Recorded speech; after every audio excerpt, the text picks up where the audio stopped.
Bueno, mis queridos hermanos, el tema que vamos a estar estudiando hoy, como ustedes ven en su pantalla, lleva por título Perseguidos por la imagen de la bestia.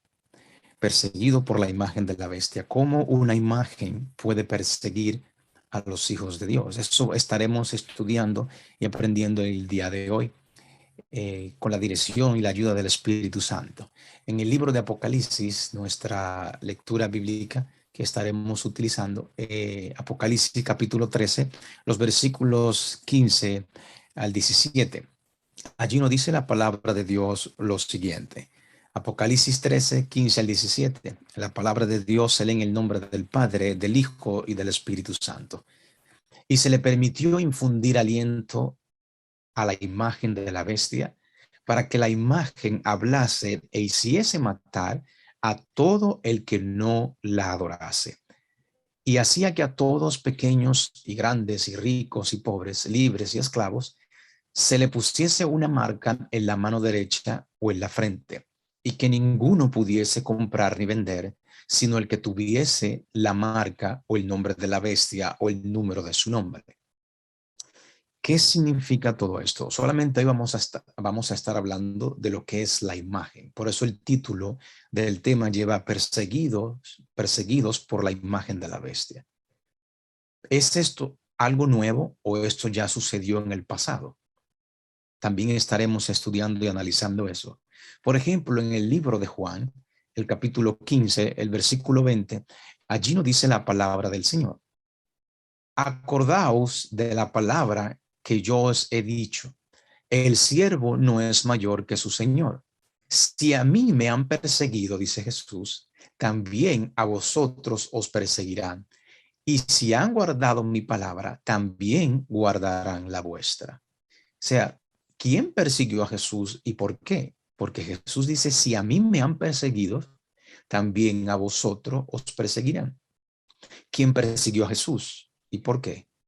El libro de Mateo, el capítulo 26, el versículo del 1 en adelante, allí dice, cuando hubo acabado Jesús todas estas palabras, dijo a sus discípulos, sabéis que dentro de 2 días se celebra la Pascua y el Hijo del Hombre será entregado para ser crucificado.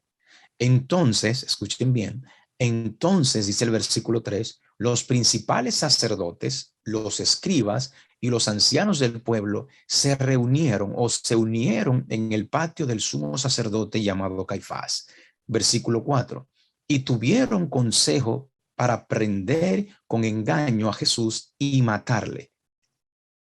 ¿Quiénes querían matar a Jesús? El versículo 3 nos dice, los principales sacerdotes, los escribas y los ancianos del pueblo se reunieron para prender con engaño a Jesús y matarle. Capítulo 27 de Mateo, versículo 1 y 2 dice, venida la mañana, todos los principales sacerdotes y los ancianos del pueblo entraron en consejo contra Jesús para entregarle a muerte. Versículo 2. Y le llevaron atado y le entregaron a Poncio Pilato, el gobernador. Nos están dando a entender estos versículos que la iglesia se unió con el pueblo para matar a Jesús y primeramente entregarlo al gobernador Poncio Pilato, que nosotros sabemos que él estaba representando a Roma en aquel entonces. En Marcos capítulo 15, el versículo 1 dice lo siguiente, muy de mañana, habiendo tenido consejo, los principales sacerdotes con los ancianos, con los escribas y con todo el concilio, llevaron a Jesús atado y lo entregaron a Pilato. Nuevamente, vemos cómo los principales líderes religiosos y los ancianos y los escribas en este caso y los del pueblo se unieron para entregar a Jesús. Más entendible en Juan capítulo 18, el versículo 35, ya Jesús está junto a Pilato en este momento. Allí dice el versículo 35, Pilato le respondió, ¿soy yo acaso judío, tu nación? Los principales sacerdotes te han entregado a mí. ¿Qué has hecho? Aquí vemos nuevamente cómo la nación de Jesús y los líderes, los principales líderes o principales sacerdotes se unieron y entregaron a Jesús a Pilato. Vemos que ya esto, desde el tiempo de Jesús, había siempre una unión de la iglesia y el Estado para perseguir a los verdaderos hijos de Dios, en este caso, a Jesús. En Juan capítulo 5, el versículo 14 al 18, dice lo siguiente. Después le halló Jesús en el templo y le dijo, aquí veremos por qué razón perseguían a Jesús y querían matarle. Después le halló Jesús en el templo y le dijo, mira, has sido sanado, no peques más para que no te venga alguna cosa peor.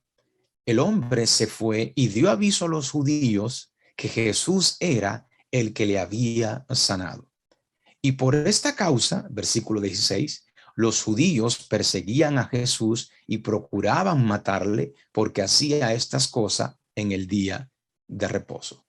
¿Qué hacía Jesús en el día de reposo? Sanar. Jesús sanaba. Por eso el versículo 16 dice, y por esta causa, por la sanidad que había hecho, el milagro que había hecho, los judíos perseguían a Jesús y procuraban matarle porque hacía estas cosas en el día de reposo o en el día de sábado. Versículo 17. Y Jesús le respondió, mi padre hasta ahora trabaja y yo un trabajo. Pero por esto los judíos aún más procuraban matarle porque no solo quebrantaba el día de reposo, sino que también decía que Dios era su propio Padre, haciéndose igual a Dios. Nosotros sabemos que Jesús es el Hijo de Dios. Lo que no entendían eso eran los líderes religiosos de aquel entonces. No entendían ni comprendían que Jesús era el Hijo de Dios. Ahora, Jesús quebrantaba el sábado según lo que decían ellos, en ninguna manera.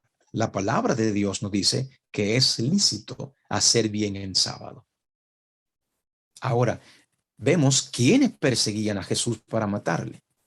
Eran los principales sacerdotes, los escribas, los fariseos, que se unían con el pueblo para perseguir a Jesús y entregarlo a Pilato, que representaba a Roma en aquel entonces. Perseguido por la imagen de la bestia. ¿Cómo seremos nosotros perseguidos entonces? ¿Será de la misma manera en que fue perseguido Jesús y por la misma causa? Jesús fue perseguido por hacer milagro en sábado, enseñarle cómo guardar el sábado y por decir que era hijo de Dios. Pensemos nosotros, ¿somos nosotros llamados hijo de Dios? Si lo reconocemos al Padre Celestial como nuestro Padre, sí venimos a ser hijo de Dios. Cuando nosotros vivamos a la altura de cómo debe vivir un hijo de Dios y guardar el sábado y enseñar a otro a guardar el sábado como es debido, entonces seremos perseguidos por la misma causa por la cual Jesús fue perseguido. Perseguido por la imagen de la bestia. Apocalipsis 13:15 nos decía, y se le permitió infundir aliento a la imagen de la bestia, para que la imagen hablase e hiciese matar a todo el que no la adorase. Eso es lo que nos dice el versículo 15 de Apocalipsis 13. Esta cita dice lo siguiente. Esas persecuciones que empezaron bajo el imperio de Nerón, cerca del tiempo del martirio de Pablo, continuaron con mayor o menor furia por varios siglos. Los cristianos eran inculpados calumniosamente de lo más espantosas crímenes y engaños y eran señalados, como la causa de las mayores calamidades, hambres, peste y terremoto. Muy interesante esto. Los cristianos de aquel entonces eran calumniados y señalados que por causa de ellos venían las mayores calamidades, tales como hambres, pestes y terremotos. Cuando en nuestro tiempo comiencen a surgir estas calamidades, se nos culpará de lo mismo y lo veremos más adelante. Sigue diciendo la cita. Como eran objetos de los odios y sospechas del pueblo, no faltaban los delatores para por vil interés estaban listos para vender a los inocentes. Se los condenaba como rebelde contra el imperio, enemigo de la religión y azotes de la sociedad. Muchos eran arrojados a las fieras o quemados vivos en los anfiteatros. Algunos eran crucificados, a otros los cubrían con pieles de animales salvajes y los echaban a la arena para ser despedazados por los perros. Doquiera fuesen los discípulos de Cristo en busca de refugio, se les perseguía como animales de rapiña. Sigue diciendo esta otra cita. Se declarará hoy en día para nosotros que los hombres ofenden a Dios al violar el descanso del domingo, que este pecado ha traído calamidades que no concluirán hasta que la observancia del domingo no sea estrictamente obligatoria, y que los que proclaman la vigencia del cuarto mandamiento, haciendo con ello que se pierda el respeto debido al domingo y rechazando el favor divino, turban al pueblo y alejan la prosperidad temporal. Cuando surjan las mismas calamidades por las cuales eran culpados los discípulos de aquel entonces, por la peste, la hambre y los terremotos, cuando vengan estas calamidades nuevamente, se culpará a los hijos de Dios, a los que guardan los mandamientos, especialmente el cuarto mandamiento, de que estas calamidades han venido porque no guardan el domingo. Dice esta cita lo siguiente: pero ¿qué es la imagen de la bestia? ¿Y cómo se formará? La imagen es hecha por la bestia de dos cuernos y es una imagen de la primera bestia. Así que para saber a qué se asemeja la imagen y cómo será formada, debemos estudiar los rasgos característicos de la misma bestia, el papado. Estas citas que vamos a seguir leyendo a continuación nos ayudarán a entender qué es la imagen. Dice esta otra cita: para los que Estados Unidos formen una imagen de la bestia, el poder religioso debe dominar de tal manera al gobierno civil que la autoridad del Estado sea empleado también por la iglesia para cumplir sus fines. Sigue diciendo, de modo que la apostasía en la iglesia preparará el camino para la imagen de la bestia. Muy interesante esto. De modo que la apostasía en la iglesia preparará el camino para la imagen de la bestia.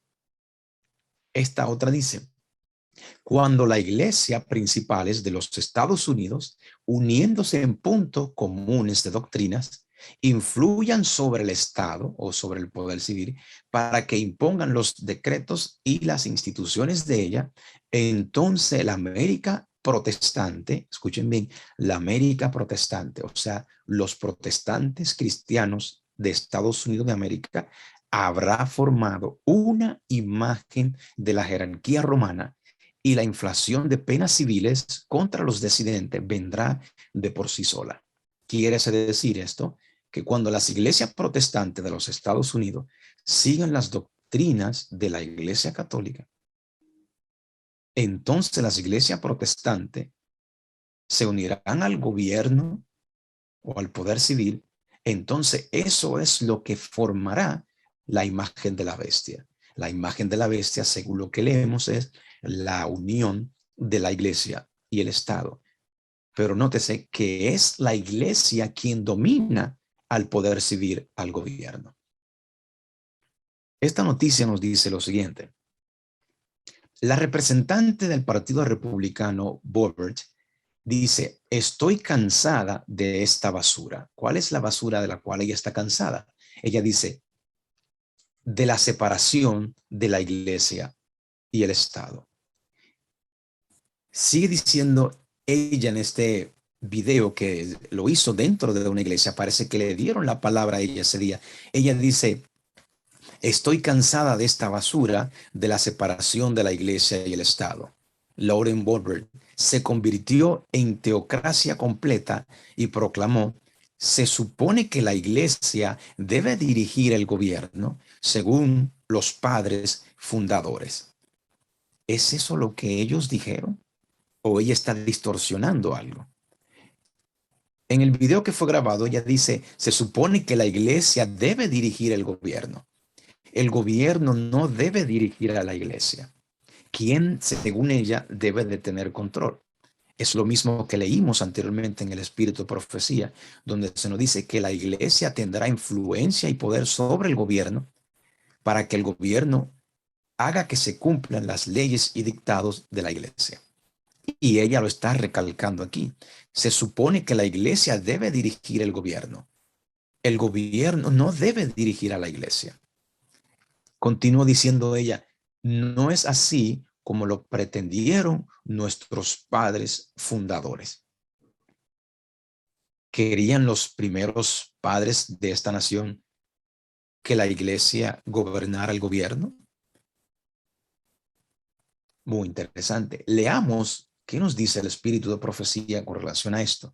Dice lo siguiente: los fundadores de la nación procuraban con acierto que la iglesia no pudiera hacer uso del poder civil, con los consabidos e inevitables resultados, la intolerancia y la persecución. La Constitución garantiza que el Congreso no legislará con respecto al establecimiento de una religión ni prohibirá el libre ejercicio de ella, y que ninguna manifestación religiosa será jamás requerida como condición de actitud para ninguna función o cargo público en los Estados Unidos. Solo en flagrante violación de estas garantías de la libertad de la nación es como se puede imponer por la autoridad civil la observancia de cualquier deber religioso. Pero la consecuencia de tal procedimiento no es mayor que lo representado por el símbolo. Es la bestia con cuernos semejantes a los de un cordero, que profesa ser pura, mansa, inofensiva y que habla como dragón. O sea, hablando de Estados Unidos de Norteamérica, que es quien forzará para que todos acepten las leyes que van a poner la iglesia a través del poder civil. Recuerden que decía ella que los primeros padres no querían que hubieran separación de la iglesia y Estado, pero veremos en realidad qué fue lo que ellos escribieron. Por ejemplo, esta noticia nos dice acerca de el muro de separación de Thomas Jefferson. Thomas Jefferson escribió lo siguiente. Esta noticia dice acerca de lo que escribió Thomas Jefferson. Hace 200 años, este día de Año Nuevo, Thomas Jefferson escribió una carta a una asociación bautista en Barbury, Connecticut, en la que dijo que la primera enmienda construyó una pared de separación entre la iglesia y el Estado, creyendo con usted que la religión es un asunto, eso fue lo que escribió Thomas Jefferson, creyendo con usted que la religión es un asunto que se encuentra únicamente entre el hombre y su Dios, que él no tiene en cuenta a nadie por su fe o su adoración, que los poderes legítimos del gobierno solo alcanzan acciones y no opiniones.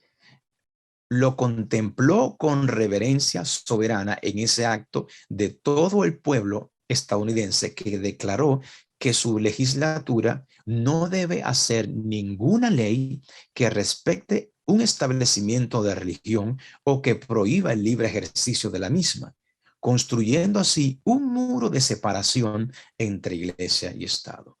Thomas Jefferson, lo que escribió él es que debe de haber una separación entre la iglesia y el Estado. El muro de separación de Thomas Jefferson hace 200 años, este día de hoy, de Año Nuevo, Thomas Jefferson escribió una carta a una asociación bautista de Barbury, Connecticut. Esto lo afirma esta noticia que les traje de la librería del Congreso de los Estados Unidos. Ahí está eso y plasmado, y se ve claramente la carta que escribió Thomas Jefferson de que debe de haber un muro de separación perpetuo, fue lo que él escribió, de la iglesia y el Estado. No puede haber ninguna unión. Y aquí está la carta que escribió Thomas Jefferson. La carta de Jefferson a los bautistas de Barbury contenía la famosa frase: un muro de separación entre la iglesia y el Estado. En la oración justo antes de que él el área fuera encerrada para ser borrada, el texto recuperado por el laboratorio del FBI muestra que Jefferson primero escribió una eterna separación. Jefferson explicó por qué se negaba a proclamar días nacionales de ayuno y acción de gracia, como lo habían hecho sus predecesores Adams y George Washington. Y en el margen izquierdo, junto a la sección suprimida, Jefferson señaló que había eliminado la sección para evitar ofender a nuestros amigos republicanos de los estados del este, quienes acariciaron días de ayuno y acción de gracia, creyendo con nosotros que la religión es un asunto que está únicamente entre el hombre y su Dios y que no debe explicar a nadie por su fe o su culto, que los legítimos poderes del gobierno llegan a acciones solo y no opiniones. Contempló con soberana reverencia que acto del pueblo americano entero que declaró que su legislatura no debe hacer ninguna ley que respete un establecimiento de la religión o que prohíba su libre ejercicio, construyendo así un muro de separación entre la iglesia y el Estado. Ustedes pueden seguir leyendo eso cuando tengan el video. Eso era lo que querían los primeros padres fundadores de esta nación, que siempre hubiera una separación entre la iglesia y el Estado. Pero como vemos, ya están comenzando a insinuar o a decir de que la iglesia y el Estado deben de unirse. Sabemos, según como lo que estudiamos, los versículos que leímos al principio, que siempre que la iglesia se une con el Estado es para perseguir. Lo mismo le sucedió a Jesús, lo mismo le sucedió a sus discípulos, lo mismo nos sucederá a nosotros. Esta cita nos dice lo siguiente: el gobierno de los Estados Unidos se estableció sobre los principios de la separación total del gobierno de cualquier iglesia o religión, y específicamente la religión cristiana. Y esto con el propósito expreso de escapar de cualquier establecimiento y la iglesia o religión católica. Jefferson y Madison y sus compañeros de trabajo por la libertad civil y religiosa declararon que juzgar por nosotros mismos y participar en el ejercicio de la religión de acuerdo con los derechos de nuestra propia conciencia es un derecho inalienable, que sobre los principios sobre los cuales se propagó el evangelio por primera vez y la reforma del papado realizada nunca debe transferirse a otro. Dijeron que ellos es imposible para el magistrado adjudicar el derecho de preferencia entre las diversas sectas que profesan la fe cristiana, sin erigir un reclamo de infalibilidad que nos llevaría, dicen ellos, de regreso a la iglesia de Roma.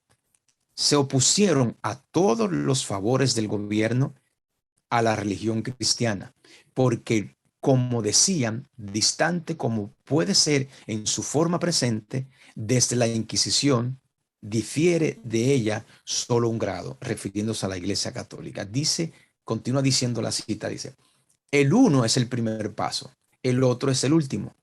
En la carrera de la intolerancia, así hablaron los héroes y patriotas que establecieron en este continente la separación de la religión y el Estado como un principio gubernamental y que hicieron del gobierno de los Estados Unidos con el principio declarado en su constitución, y lo hicieron con repetidamente declararon como repetidamente declararon, perdón, que el pueblo de los Estados Unidos podría no ser conducido de regreso a Roma y al papado y a la Inquisición. En pocas palabras, que mientras ellos tengan la separación de la iglesia y el Estado, estarían bien. Pero cuando se unieran la iglesia y el Estado, esto nos llevaría de regreso a Roma, al papado y a la Inquisición. Vemos cómo hoy en día se están levantando estas insinuaciones de unir a la iglesia y el Estado. Esta noticia dice, Kissinger responde a los comentarios de la iglesia y el Estado de Woodward. Debemos oponernos a los talibanes cristianos, dice él. Él se está oponiendo a lo que ella estaba diciendo. Pero ¿qué hay detrás de eso? Recordemos lo que ella dijo.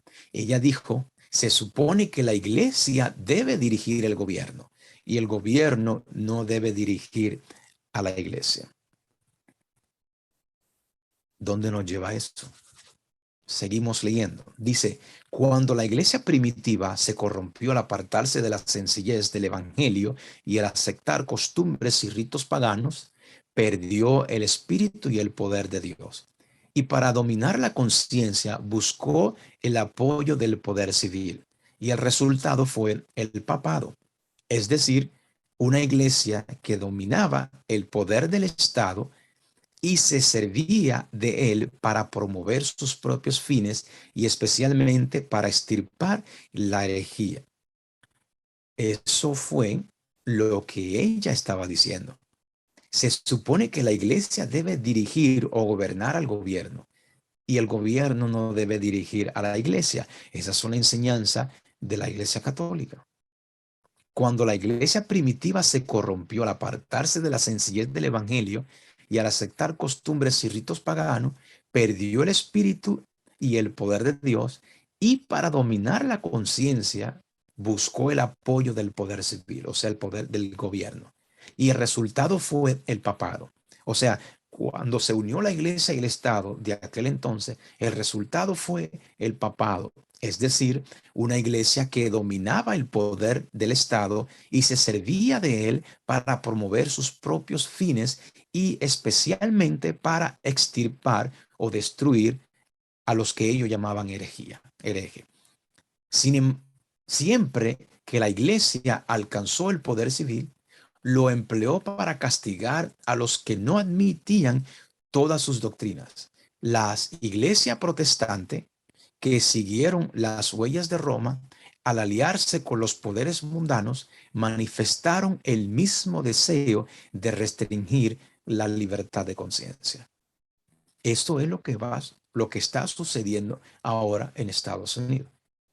Vemos cómo la iglesia y el Estado quieren unirse para restringir la libertad de conciencia. Sabemos que esta doctrina, como dice esta cita, que las iglesias protestantes que siguieron las huellas de Roma, o sea, las directrices del papado, al aliarse con los poderes mundanos, o sea, unirse la iglesia protestante con el gobierno de Estados Unidos, manifestaron el mismo deseo de restringir la libertad de conciencia. Como dice esta otra cita, la Constitución de los Estados Unidos garantiza la libertad de conciencia. Nada hay más precioso ni de importancia tan fundamental. El Papa Pío IX, en su encíclica del 15 de agosto del 1854, dice, las doctrinas o extravagancia absurdas y erróneas en favor de la libertad de conciencia son unos de los errores más pestilentes, una de las pestes que más se debe temer en un Estado. Vemos que los líderes católicos, en este caso el Papa Pío IX, cómo enseña que la libertad de conciencia es un error, es una peste que hay que temer. El mismo Papa, en su encíclica del 8 de diciembre de 1864, anatemizó a los que sostienen la libertad de conciencia y de cultos, como también a cuantos aseveran que la iglesia no puede emplear la fuerza. O sea, lo que creemos que no debe de haber de unión de la iglesia y el Estado, porque la iglesia va a usar su fuerza. Para ellos somos anatema. ¿Qué es lo que nos dice la primera enmienda? Debemos, como seres humanos, tener libertad de conciencia y libertad de culto. La primera enmienda dice, el Congreso no hará ley alguna con respecto a la adopción de una religión o prohibiendo la libertad de culto, o que coarte la libertad de expresión o de la prensa, o del derecho del pueblo para reunirse pacíficamente y para solicitar al gobierno la reparación de los agravios, garantiza libertad de culto, de expresión, de empresa y reunión. Eso es lo que nos garantiza la primera enmienda. Pero ellos ya están comenzando a decir que no debe de haber libertad de conciencia, libertad de expresión, que no debe haber separación de la iglesia y el Estado. Recordemos que siempre que se une la iglesia y el Estado, vienen las persecuciones. Y ellos, especialmente ella, dice que está cansada de la separación de la iglesia y el Estado. Si ella está cansada, ella va a tomar todos sus esfuerzos para que la iglesia y el Estado se unan. Pero sabemos quién está detrás de todo esto. Por ejemplo, esta imagen yo la había enseñado en unos temas anteriores. En la ilustración muestra, la veremos más amplia en un momento, pero dice, la ilustración muestra al Papa León XIII subiendo a través de una urna electoral en un esfuerzo por llegar al cartel en la pared que dice, el Congreso no promulgará ninguna ley con respecto al establecimiento de una religión. Eso dice la Constitución. Esa imagen lo que nos enseña es que el papado, a través de la urna electoral, tratará de llegar hasta donde está la Constitución y eliminar la primera enmienda. Y vemos cómo ya los representantes de algunos partidos están haciendo su elogio para decir que están cansados de la separación de la iglesia y el Estado. Y para eso, para que haya una unión de la iglesia y el Estado, ellos tienen que eliminar la primera enmienda, tienen que destruir la Constitución de los Estados Unidos para que ya no haya libertad de conciencia y libertad de religión. Como ustedes ven en su pantalla, ya lo habíamos leído anteriormente. Y los 3 puntos que están detrás, allí nos dice el número 1, todo católico debe adherirse a las enseñanzas del romano pontífice, especialmente en materia de libertad moderna, que ya bajo la apariencia de honestidad de propósito conduce al error y la destrucción. Eso decía la encíclica, alguna de las encíclicas del papado. Ustedes pueden seguir leyendo los otros pasos más adelante cuando obtengan el video. Esta cita nos dice lo siguiente: Roma está aumentando sigilosamente su poder. Sus doctrinas están ejerciendo su influencia en las cámaras legislativas, en las iglesias y en los corazones de los hombres. Ya está levantando sus soberbios e imponentes edificios en cuyos secretos recintos reanudará sus antiguas persecuciones. Si ya vemos a los legisladores recibiendo la influencia de las doctrinas de Roma que quieren unir la iglesia y el Estado, cuando ellos logren esto, como dice ahí, entonces se reanudarán sus antiguas persecuciones. Está acumulando ocultamente sus fuerzas y sin despertar sospecha para alcanzar sus propios fines y para dar el golpe en su debido tiempo. Todo lo que Roma desea es asegurarse alguna ventaja y esta ya le ha sido concedida. Pronto veremos y palparemos los propósitos del romanismo. Cualquiera que crea y obedezca a la palabra de Dios incurrirá en aprobio y persecución. Si nosotros creemos la palabra de Dios y no aceptamos lo que ellos dicen y enseñan, recibiremos oprobio y persecución. Pero saben ustedes, queridos hermanos, que es bueno recibir persecución. Si recibimos persecuciones por estos poderes, quiere decir que estamos haciendo lo que a Dios le agrada. Esta otra noticia dice con relación a lo que decía la representante. Dice, Bober dice que está cansada de la separación entre la iglesia y el Estado. Se supone que la iglesia debe dirigir al gobierno, decía ella. No solamente ella está abogando por esto, sino miren lo que continúa diciendo la noticia. Este mes, la Corte Suprema anuló una política de May que prohibía que las escuelas religiosas recibieran ayuda para la matrícula financiera por los contribuyentes. Ya ustedes ven, le leo detenidamente esto. Este mes, la Corte Suprema anuló una política de Maine que prohibía que las escuelas religiosas recibieran ayuda para la matrícula financiada por los contribuyentes. O sea, están queriendo decir, vamos a anular esa ley que prohibía que las iglesias o escuelas religiosas recibieran ayuda del gobierno. Si la eliminamos, entonces el gobierno sí va a poder ayudar a la iglesia. Sigue diciendo, y falló a favor de un entrenador de fútbol en el estado de Washington que rezaba o oraba en la línea de 50 yardas después de los juegos de la escuela pública. Ya ustedes ven dos casos. Eliminaron la ley que prohibía que los poderes políticos ayudaran a las escuelas religiosas. Y también vemos cómo aquí la Corte Suprema hizo un fallo a favor de un entrenador de fútbol que oraba en la línea de 50 yardas después de cada juego. La otra dice, los jueces conservadores también dictaminaron en mayo que la ciudad de Boston violó la Constitución al rechazar una solicitud de una organización religiosa para enarbolar su bandera en el ayuntamiento. Muy interesante. Por todos lados estamos viendo cómo quieren ellos unir a la iglesia y el Estado.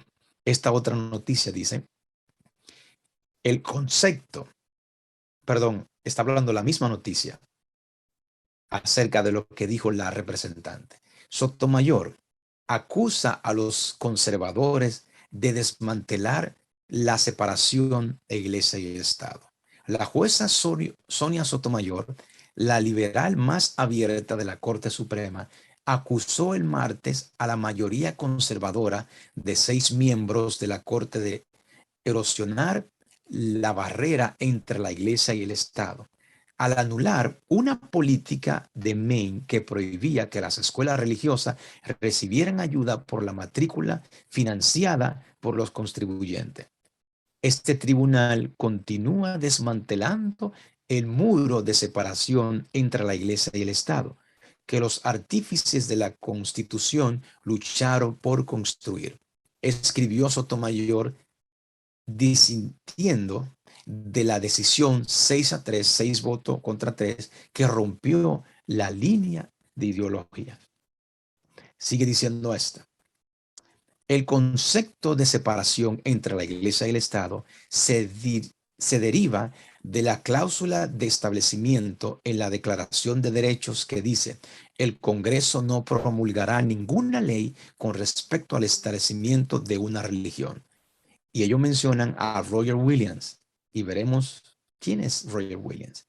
Dice, Roger Williams, quien fundó Rhode Island, fue el primero en descifrar la cláusula como un muro o secto de separación entre el desierto del mundo, o sea, el Estado, y el jardín de la iglesia. ¿Quién fue Roger Williams?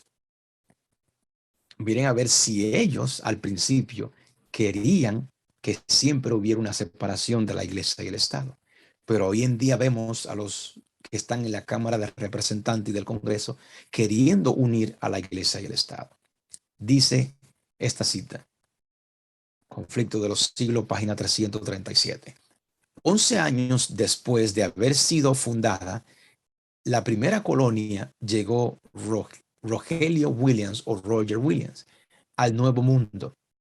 Como los primeros peregrinos, vino para disfrutar de la libertad religiosa, pero de ellos se diferenciaba que él vio lo que pocos de sus contemporáneos habían visto, a saber que esa libertad es derecho inalienable, o sea, un inalienable de todos, o sea, que es beneficiario para todos. Cualquiera que fuere su credo, investigó diligentemente la verdad, pensando como Robinson que no era posible que hubiese sido recibida ya toda la luz que la palabra de Dios dimana. Williams fue la primera persona del cristianismo moderno que estableció el gobierno civil de acuerdo con la doctrina de la libertad de conciencia y la igualdad de opiniones ante la ley. Su pequeño estado, Rhode Island, vino a ser un lugar de refugio para los oprimidos y y siguió creciendo y prosperando hasta que su principio fundamental, la libertad civil y la libertad religiosa, llegó a ser la piedra angular de la República Americana de los Estados Unidos. En pocas palabras, la libertad civil es ser libre de reyes y libertad religiosa es ser libre de los papas. Esta nación fue fundada para estar libre de esas cosas, estar libre de un rey como monarca y estar libre de un papado como monarca también. No puede haber unión de iglesia y el Estado. Esta nación tiene que tener libertad religiosa y libertad civil. O sea, esta nación no debe de tener un rey y esta nación no debe de tener un papa como líder. Sigue diciendo el espíritu de profecía. La asistencia a los cultos de la iglesia establecida era obligatoria. Escuchen bien, en ese tiempo de Roger Williams, la asistencia a los cultos de la iglesia establecida era obligatoria, so pena de multa o de encarcelamiento. Williams reprobó tal ley. La peor cláusula del código inglés era aquella a la que se obligaba a todos a asistir a la iglesia parroquial. Consideraba él que obligar a hombres de diferentes credos a unirse entre sí era una flagrante violación de los derechos naturales del hombre. Forzar a concurrir a los cultos públicos, a los irreligiosos e indiferentes, era tan solo exigirles que fueran hipócritas, decía él. Ninguno, decía él, debe ser obligado a practicar ni a sostener un culto contra su consentimiento. ¿Cómo? Replicaban sus antagonistas, espantados de los principios expresados por Williams. ¿No es el obrero digno de su salario? Sí, respondía él, cuando ese salario se lo dan los que quieren ocuparle. La asistencia a los cultos esa es la misma cita del conflicto de los siglos, diferentes páginas. Ustedes pueden leerla. Sigue diciendo la siguiente. Roger Williams era respetado y querido como ministro fiel, como hombre de raras dotes, de intachable integridad y sincera benevolencia. Sin embargo, su actitud resulta al negar que los magistrados civiles tuviesen autoridad sobre la iglesia y al exigir libertad religiosa, no podía ser tolerada. Se creía que la aplicación de semejante nueva doctrina alteraría el fundamento del Estado y el gobierno del país. La sentenciaron a ser desterrado de las colonias y finalmente, para evitar que se le arrestase, se vio en la necesidad de huir en medio de los rigores de un crudo invierno y se refugió en las selvas vírgenes. Roger Williams no estaba de acuerdo que se le obligara a los hombres y se le prohibiese de su libertad religiosa. Por eso él fue perseguido. Y de la misma forma que Roger Williams fue perseguido, también lo seremos nosotros, como nos dice Apocalipsis 12:17. Entonces el dragón se llenó de ira contra la mujer y se fue a hacer guerra contra el resto de la descendencia de ella, los que guardan los mandamientos de Dios y tienen el testimonio de Jesús. ¿Es bueno ser perseguido? Hasta ahora ha sido considerada, escuchen bien lo que dice esta cita con relación a los que guardan los mandamientos de Dios. Hasta ahora ha sido considerado a los predicadores de las verdades del mensaje del tercer ángel como meros alarmistas. Sus predicaciones de que la intolerancia religiosa adquiriría dominio en los Estados Unidos de Norteamérica, de que la iglesia y el Estado se unirían en ese país para perseguir a los observadores de los mandamientos de Dios, ha sido declarada absurda y sin fundamento. Muy interesante. A los que predican temas como lo que estamos estudiando hoy, de que la Constitución de los Estados Unidos va a ser eliminada, o la primera enmienda de la Constitución de Estados Unidos va a ser eliminada para que no haya libertad de expresión, libertad religiosa. Se nos llamarán solamente meros alarmistas. Pero vemos que esta cita, que fue escrita hace como 200 años, está siendo una realidad en nuestros días hoy. Vemos cómo ya están buscando cómo unir la iglesia y el Estado. Dice, se ha declarado osadamente que ese país no podría jamás dejar de ser lo que ha sido, el defensor de la libertad religiosa. Pero a medida que se va agitando más ampliamente la cuestión de la observancia obligatoria del domingo, se ve acercarse la realización del acontecimiento hasta ahora tenido por inverosímil. Y el tercer mensaje producirá un efecto que no habría podido producir antes. ¿Cuál es ese mensaje? El tercero. Y el tercer ángel le siguió diciendo a gran voz, Apocalipsis 14, 9 y 10. Si alguno adora a la bestia y a su imagen y recibe la marca en su frente o en su mano, él también beberá del vino de la ira de Dios, que ha sido vaciado puro en el cáliz de su ira, y será atormentado con fuego y azufre delante de los santos ángeles y del Cordero. Si alguno adora a la bestia y a su imagen y recibe su marca. Apocalipsis 20, Apocalipsis 19, versículo 20, nos dice algo muy interesante acerca de esto.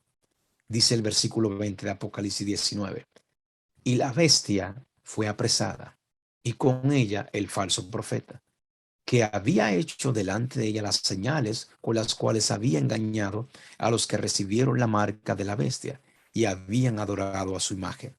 Estos dos fueron lanzados vivos dentro de un lago de fuego que arde con azufre. Todo aquello que adoren este sistema de la bestia y del falso profeta, o sea, la falsa iglesia protestante de los Estados Unidos, uniéndose al papado, todos aquellos que adoren este sistema serán echados juntos con ellos en el lago que arde con azufre, el lago de fuego que arde con azufre. Por eso es importante que nosotros entendamos esto y guardemos los mandamientos de Dios. Es mejor obedecer a Dios antes que a los hombres. El libro de Apocalipsis 14:12 nos dice lo siguiente. Aquí está la paciencia de los santos, los que guardan los mandamientos de Dios y tienen la fe de Jesús.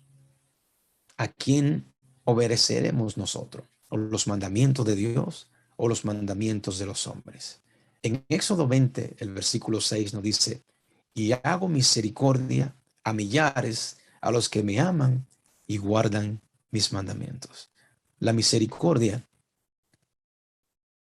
de Dios estará sobre aquellos que aman a Dios y guardan sus mandamientos.